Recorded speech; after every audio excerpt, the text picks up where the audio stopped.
Hello little buddies, so first take a thick paper. Now you need two round lids. Make sure that one should be smaller than the other one. Now place big lid on the paper and draw a circle. And then put smaller lid on the edge of the big circle and draw. Later cut out the smaller circle. See, your half moon is ready. So if you are not good at drawing, this is the best method to draw half moon. Now I will cover my moon with color papers. See, empty moon will not look good, so let's make few flowers for it. There are many types of paper flowers, but I am showing you the easiest one. Draw two circles. It depends how big or small you want your flower to be. Then fold it thrice and cut the edges. And yes, if you're underage, please do this under your elder's guidance, because scissors are quite harmful if you're not using it carefully. Now stick two flowers together, and for the middle part you need a strip. Try to take a different color strip. Now put cut mark on the edge, roll the strip completely, and at the end secure it with glue.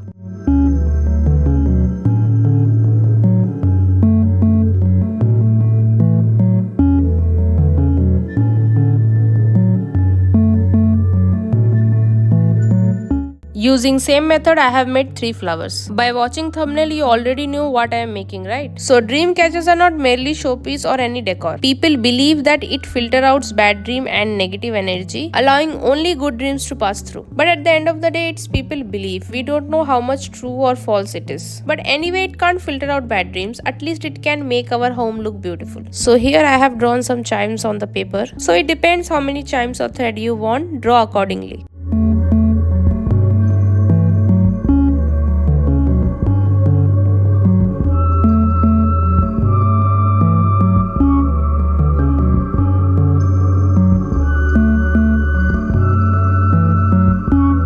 And that's it, your dream catcher or fall decor is ready. And yeah, hit like and subscribe for more such videos.